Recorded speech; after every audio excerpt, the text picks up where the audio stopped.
Hi friends, আসসালামু আলাইকুম। তানভিনা ব্লগের আরেকটি ব্লগে আপনাদেরকে ওয়েলকাম জানাচ্ছি। আজকে হচ্ছে আমার পাপার বার্থডে। আমি আর মাম্মা পাপাকে সারপ্রাইজ দেওয়ার জন্য একটা কেক এনেছি। এবার আমরা সবাই মিলে কেক কাটতে চলে যাই।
এখন আমি রান্না করতেছি চিংড়ি মাছের বিরিয়ানি। তাই আগে চিংড়ি মাছটাকে ভাজবো। ফ্রাই প্যানে তেল দিয়েছি। আর চিংড়ি মাছগুলো আগে থেকে আমি লবণ আর হলুদ দিয়ে মাখিয়ে রেখেছিলাম। তার সাথে আমি একটা বড় সাইজের আলুও টুকরা করে নিয়েছি। বিরিয়ানির মধ্যে আলু না দিলে আসলে ভালো লাগে না। এখন আমি বেশি একটা ভাজবো না, জাস্ট এপিট ওপিট একটু ভেজে নিব। বেশি ভাজলে চিংড়ি মাছটা শক্ত হয়ে যাবে, তখন আর খেতে ভালো লাগবে না, কারণ চিংড়ি মাছের ভিতরে একটা জুসি ভাব থাকে, সেটা নষ্ট হয়ে যায় বেশি ভাজলে। সবগুলো চিংড়ি মাছ আমি একবারেই দিয়ে দিচ্ছি। আগে চিংড়ি মাছগুলো ভেজে তারপরে আলুগুলো ভাজবো।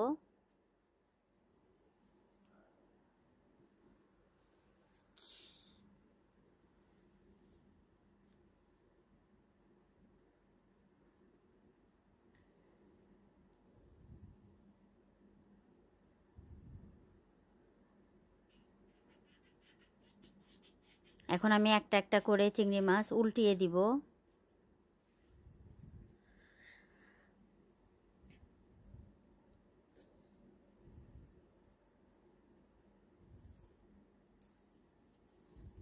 এক পাশ ভাজা হয়ে গেছে। সবগুলো মাছ আস্তে আস্তে একটা একটা করে উল্টিয়ে দিব।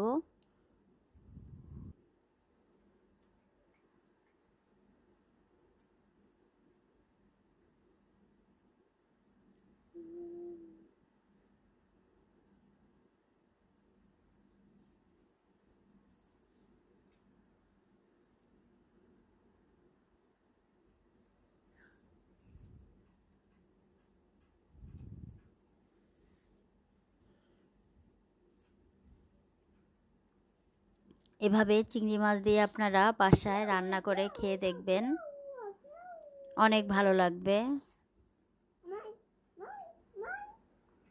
এখন আমি সবগুলো চিংড়ি মাছ উঠিয়ে রাখতেছি। প্লেটে সবগুলো চিংড়ি মাছ উঠিয়ে নিচ্ছি।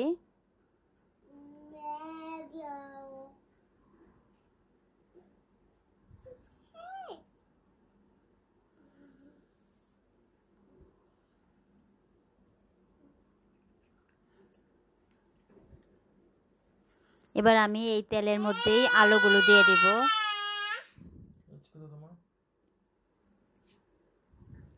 আলুগুলো আমি এভাবে লাল করে ভেজে উঠিয়ে রাখবো একটা পাত্রে।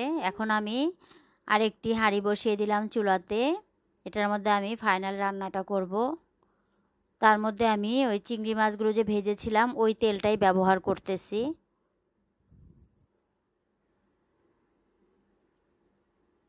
তেলটা গরম হওয়ার জন্য অপেক্ষা করতেছি। তেলটা গরম হলে এখানে আমি পেঁয়াজ কুচি দিয়ে দিব। আমি এখানে 1 কাপ পরিমাণ পেঁয়াজ কুচি ব্যবহার করতেছি। আপনারা চাইলে এখানে ব্লেন্ড করা পেঁয়াজও ব্যবহার করতে পারেন।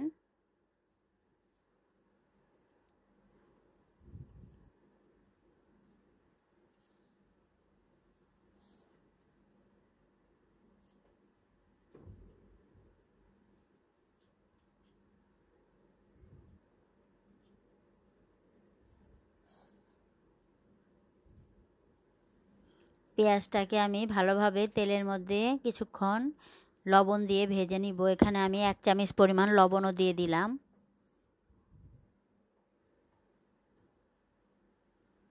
এখন আমি 3-4 মিনিট ভাজবো পেঁয়াজটাকে। পেঁয়াজটা নরম না হওয়া পর্যন্ত ভাজবো।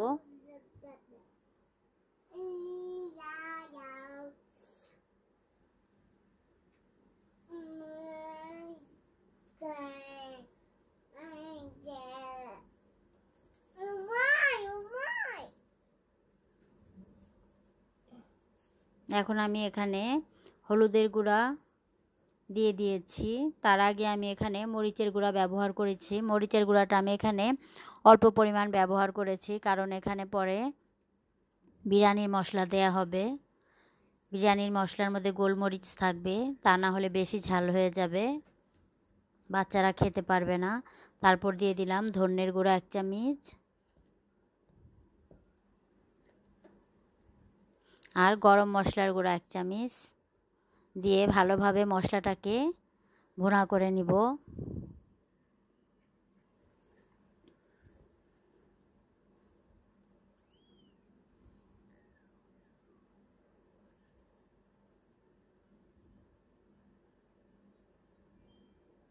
এখন আমি এখানে দিয়ে দিলাম আধা কাপ পরিমাণ টক দই।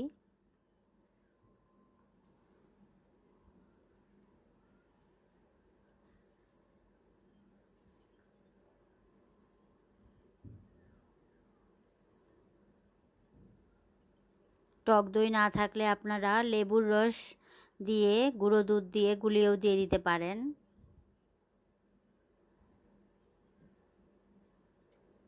তবে টক দইটা দিলেই ভালো। আর দিয়ে দিলাম 1 টেবিল চামচ পরিমাণ আদা রসুনের বাটা দিয়ে এখন আমি ভালোভাবে মশলাটাকে ভুনা করে নিব।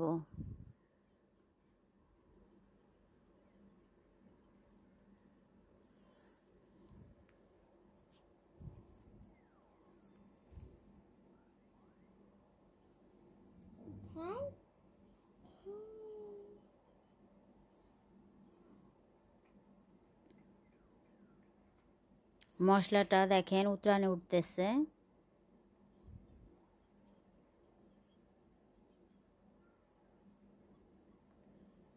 আমি এখানে আবার ব্যবহার করব আমার ঘরে বানানো টমেটোর সস। আপনারা ইচ্ছা করলে টমেটোর সস না থাকলে একটা টমেটোকে গ্রেটারে ঘষে ওটাও দিয়ে দিতে পারেন। আমি এখানে সস ব্যবহার করেছি। এটা দিলে স্বাদটা একটু অন্যরকম হবে আর রঙটাও সুন্দর আসবে।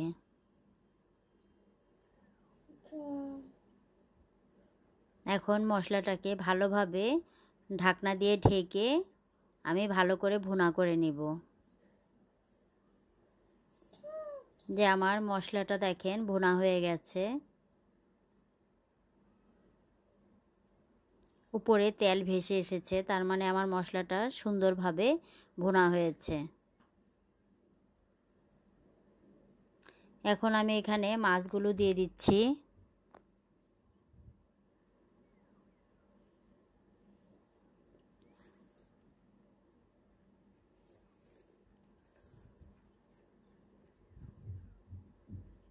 মাছগুলো দিয়ে মশলার সাথে ভালোভাবে মিশিয়ে দিতে হবে।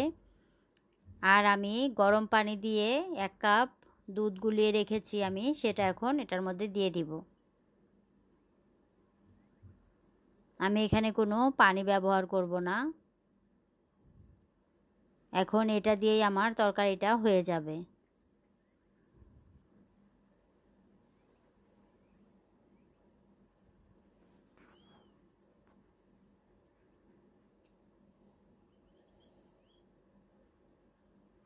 আমি ঢাকনা দিয়ে ঢেকে রান্না করেছি।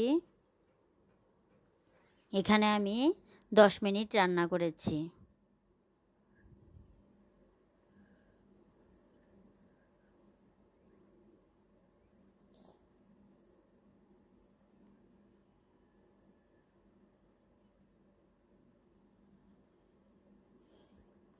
এই যে আমার রান্নাটা হয়ে গেছে। এখন আমি চিংড়ি মাছগুলো উঠিয়ে আলাদা করে রেখে দিব।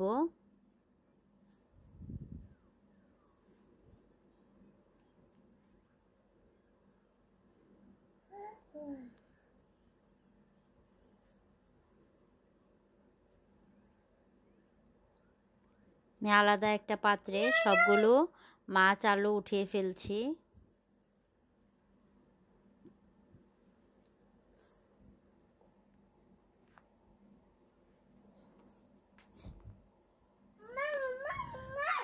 আর এই গ্রেভিটার মধ্যেই আমি ধুয়ে রাখা চালগুলো দিয়ে দিব।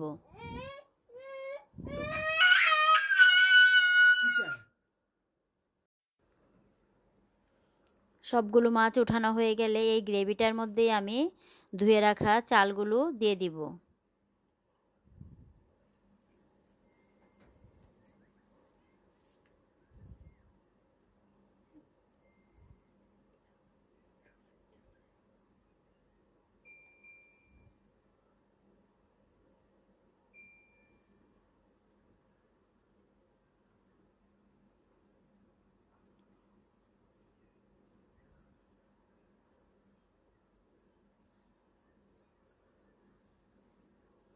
আমি চাল ধুয়ে পানিয়ে ঝরতে দিয়ে রেখেছিলাম, 10 মিনিট ভিজিয়ে রেখেছিলাম।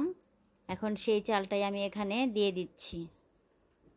আমি এখানে চিনি গুঁড়া চাল ব্যবহার করেছি, আপনারা চাইলে এখানে বাসমতি চালটাও ব্যবহার করতে পারেন। যদি বাসমতি চালটা ব্যবহার করেন তাহলে আধা ঘন্টা পানিতে ভিজিয়ে রাখতে হবে।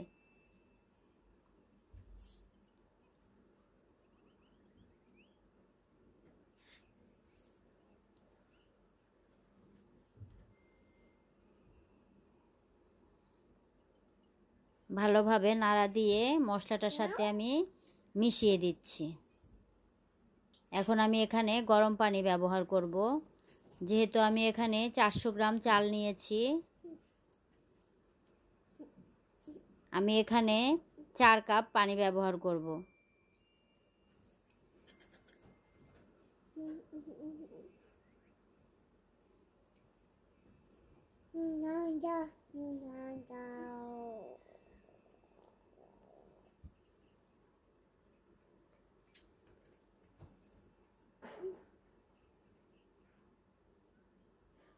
কাপ দিয়ে মেপে আমি এখানে পানিগুলো দিচ্ছি।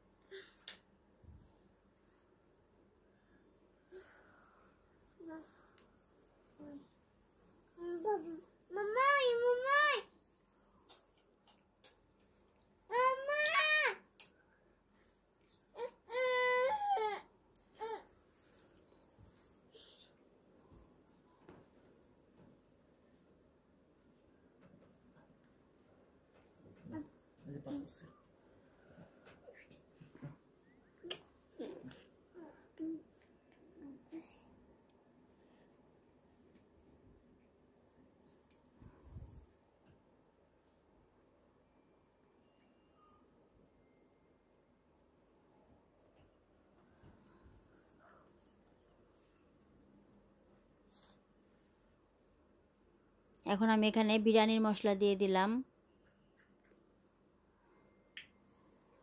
দিয়ে ভালোভাবে নাড়া দিয়ে ঢেকে রাখবো।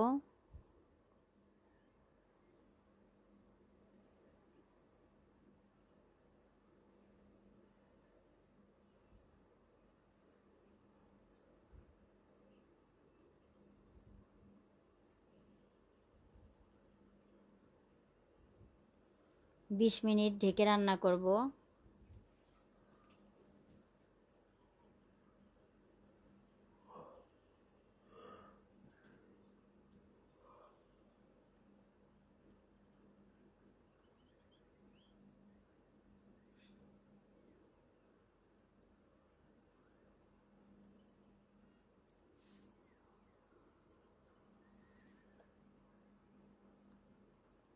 আবার আমি 10 মিনিট রান্না করব। যে এই পর্যায়ে আমার চালগুলো সিদ্ধ হয়ে গেছে। এখন আমি এখান থেকে উপর থেকে কিছুটা চাল উঠিয়ে রেখে মাঝখানে আমি মাছগুলো যে উঠিয়ে রেখেছিলাম সেই মাছগুলো দিয়ে দিব।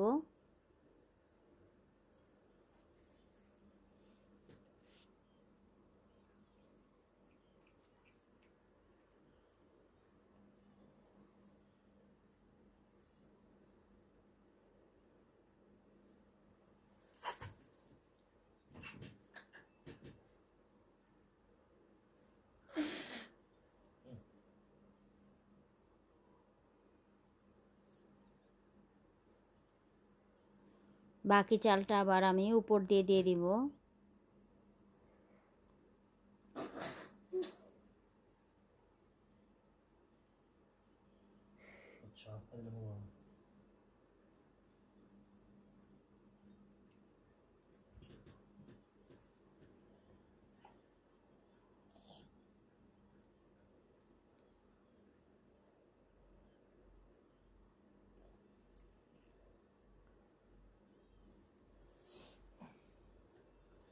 আমি কাঁচামরিচ আর পেস্তা বাদাম ছড়িয়ে দিলাম উপরে, আর দিয়ে দিব ঘি।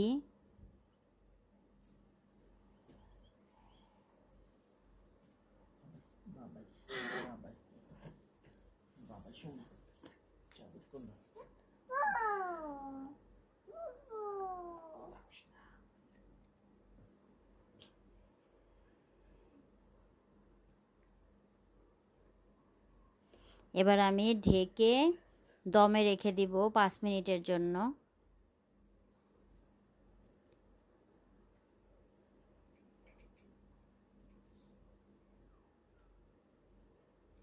আবার আসবো পরিবেশন করার টাইমে। হাই ফ্রেন্ডস, এখানে আছে চিংড়ি মাছের বিরিয়ানি, তার সাথে আছে সালাদ, আর তার সাথে আছে আমাদের ড্রিঙ্কস। এখন আমরা শুরু করব।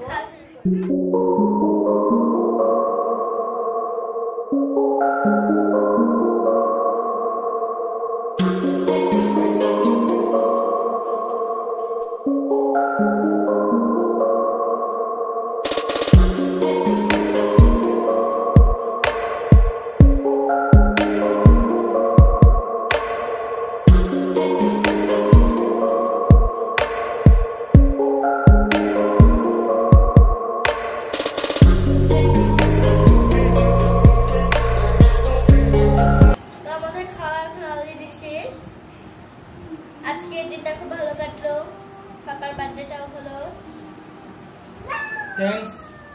Thank you Mito, thank you Shoksho, thank you Subhana. Welcome Papa. A surprise. Yes, আজকে বাবাকে সারপ্রাইজ দিছি। তো আজকে আমাদের ভিডিওটা এই পর্যন্তই। আমাদের ভিডিওটা ভালো লাগলে লাইক শেয়ার কমেন্ট করবেন এবং আমাদের চ্যানেলটি সাবস্ক্রাইব করে পাশে থাকা বেল আইকনটি ক্লিক করে দেবেন। আল্লাহ হাফেজ। আল্লাহ হাফেজ। Allah Hafiz.